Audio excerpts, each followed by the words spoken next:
राजस्थान विधानसभा चुनाव की मतगणना पूरी हो चुकी है। राजस्थान में बीजेपी की स्पष्ट बहुमत मिल चुका है और बीजेपी की सरकार बनने जा रही है। लेकिन इस बार के विधानसभा चुनाव में परिणाम में चौंकाने वाले फैसले आए। कई ऐसे दिग्गज जाट नेता और कई ऐसे दिग्गज नेता जिनका अपने विधानसभा क्षेत्र में वर्चस्व था और वो बड़े दिग्गज नेता इस बार चुनाव हार गए। इन हार में कहीं ना कहीं राष्ट्रीय लोकतांत्रिक पार्टी और हनुमान बेनीवाल के प्रत्याशियों की होने की वजह से बताया जा रहा है। दोस्तों, सबसे पहले ओसिया विधानसभा सीट की बात करें तो ओसिया विधानसभा सीट कांग्रेस का गढ़ मानी जाती है। यहाँ दिव्या मदेरणा पिछली बार विधायक थी, लेकिन यहाँ पर दिव्या मदेरणा कांग्रेस की जो प्रत्याशी थी उनको बीजेपी प्रत्याशी भैराराम सियोल चौधरी, जो कि इस बार बीजेपी से चुनाव लड़ रहे थे, और उन्होंने दिव्या मदेरणा को 2800 मतों से हराकर इस बार चुनाव जीत लिया है। 2023 का विधानसभा चुनाव ओसिया की विधानसभा सीट जो है बीजेपी के खाते में चली जा चुकी है। दिव्या मदेरणा यहाँ पर अपने तीखे तेवर के लिए जानी जाती थी, लेकिन इस बार वो चुनाव हार चुकी है। दिव्या मदेरणा यहाँ से चुनाव हार चुकी है। वहीं बात करें डेगाना विधानसभा सीट की, डेगाना विधानसभा सीट भी कांग्रेस का गढ़ माना जाता था।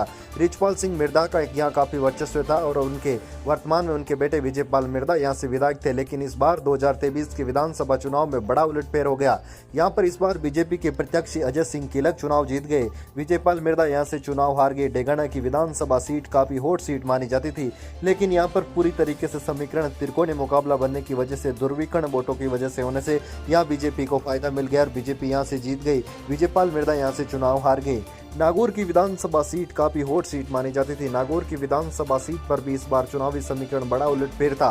दोस्तों, राष्ट्रीय लोकतांत्रिक पार्टी ने कई जगह प्रत्याशी उतारे, लेकिन अपने ही गढ़ राष्ट्रीय लोकतांत्रिक पार्टी ने नागौर में प्रत्याशी नहीं उतारा। इस वजह से यहाँ पर कांग्रेस के प्रत्याशी हरेंद्र मिर्धा यहाँ से जीत गए। कभी हरेंद्र मिर्धा हनुमान बेनीवाल, नारायण बेनीवाल के सामने चुनाव लड़ते थे, लेकिन इस बार उन्होंने ज्योति मिर्धा के सामने चुनाव लड़ा और बीजेपी से प्रत्याशी ज्योति मिर्धा को हरा दिया। हरेंद्र मिर्धा ने भी नागौर की विधानसभा सीट पर चुनाव जीत लिया है।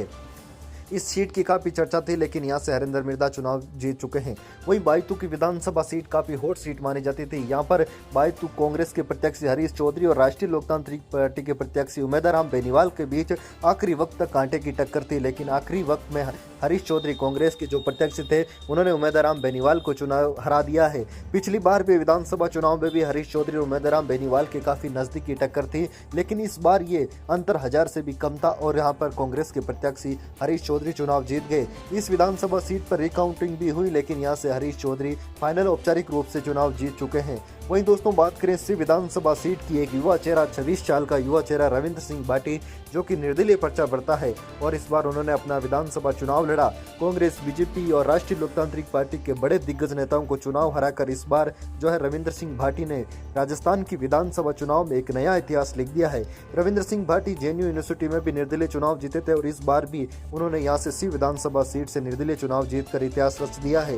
राजस्थान के विधानसभा चुनाव में परिणाम आ चुके हैं। राजस्थान विधानसभा चुनाव में बीजेपी की स्पष्ट सरकार बन रही है, लेकिन इस बार मुख्यमंत्री कौन बनेगा, इसी प्रकार की अपडेट हम आपको हमारे इस फेसबुक पेज और यूट्यूब चैनल से देते रहेंगे, तो आप हमारे इस फेसबुक पेज और यूट्यूब चैनल से जरूर जुड़े।